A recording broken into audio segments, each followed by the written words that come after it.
Bradley, do we have an update right now on what is going on with the internal vote in the Republican caucus? So 45 minutes ago, a roll call vote in the room was about to begin at Tom Emmer's request after he became the nominee, receiving a majority, but with less votes than Jim Jordan did in conference. And more than 20 House Republicans voted against Emmer in the roll call after he became nominee.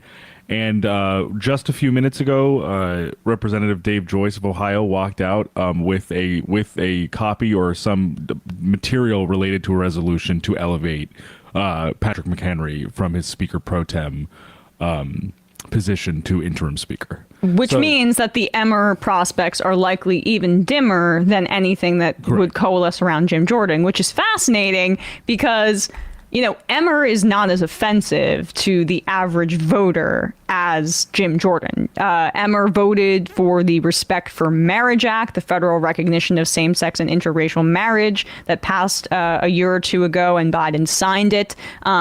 You have Representative Rick Allen from Georgia walking out, speaking to Manu Raju of CNN and saying that he won't vote for Emmer because he doesn't hate gay people and interracial marriages. And that means that it's not, you know, the dissension, the chaos. It's coming from every angle. It's not just Matt Gaetz. Like, Kevin McCarthy keeps going on television and blaming the Democrats and Matt Gaetz, the Democrats and Matt Gaetz. No. This is the problem of the structure of the Republican Party. They're a bunch of nut jobs, and everybody is trying to make their own case and appeal to different constituencies. But it all really does funnel down and back, I should say, to one guy, Donald Trump. And we have this clip of him at the rally last night speaking about Emmer for House Speaker. Emmer is the whip. So after Scalise, he's the third in line, you know, or was the third in line before. I guess still technically he's still the third in line, even with McCarthy out. They're just going down the list of Republican leaders and nobody seems to be able to agree on anybody. And part of the issue is that Trump won't endorse Emmer. He endorsed Jim Jordan. Now Emmer's getting fewer votes in the first round of voting in the internal voting with Republicans than Jordan did. And so many of these Republicans are looking at what Trump had to say yesterday in New Hampshire, and they're making their decision based on that.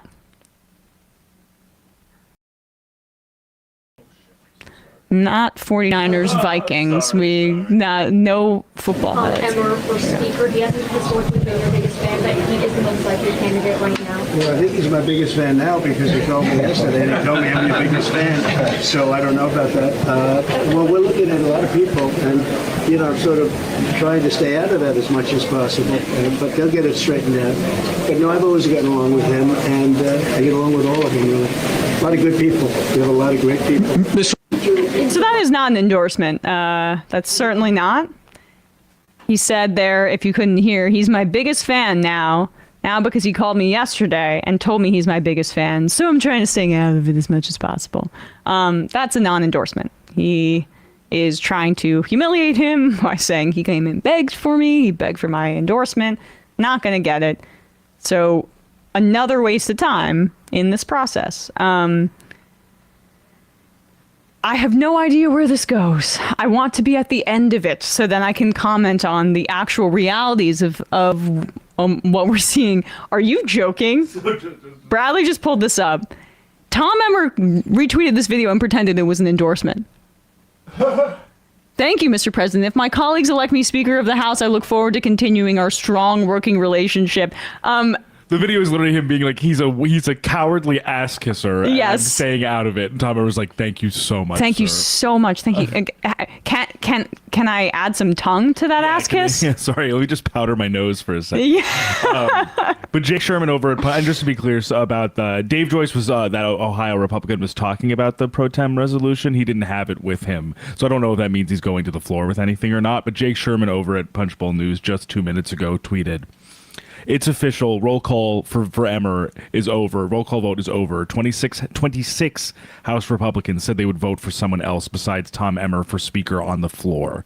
A gigantic pool of no's." Yeah, and then he doesn't have the leverage point that Jordan was banking on, which is like, you want to say this crap in private? Well, make your vote go in public and say you're voting against the Trump endorsed guy.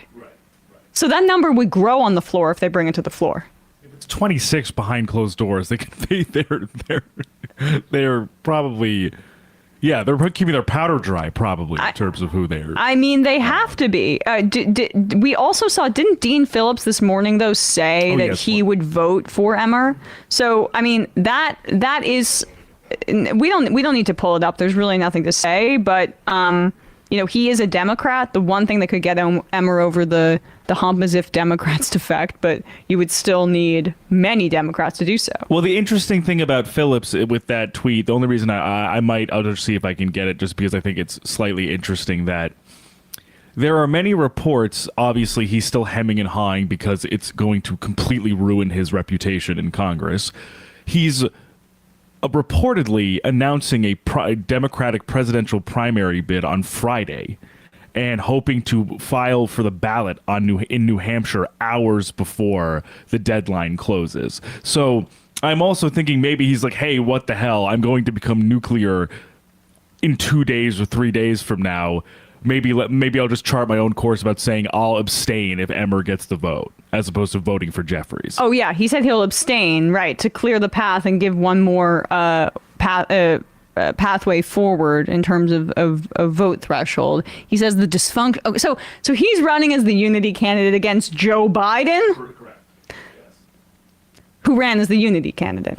The dysfunction in the House is a national and global security issue. I will sit out the speaker vote if Tom Emmer will fund our government at negotiated levels, bring Ukraine and Israel aid bills back to the floor, and commit to rules changes to make Congress work for the people. Which is basically what Hakeem Jeffries is saying in terms of the negotiating points, but he is not instructing anybody explicitly to vote present or to not vote. He's not, but this guy is trying to make a name for himself in some mavericky, John McCain Democrat way.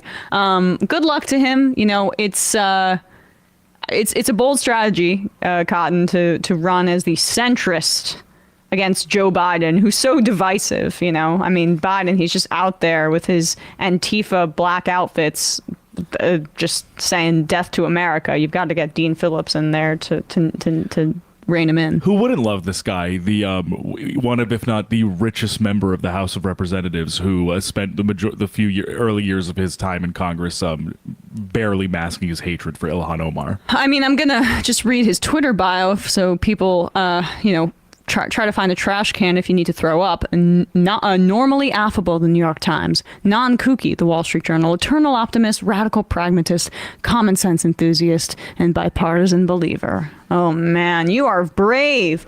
The fence sitter. Everybody says it. When you grow up and you hear the term fence sitter, you say, "Mom, what does that mean?" And she says, "It means it's the bravest person in the world who stands up to everybody at the same time."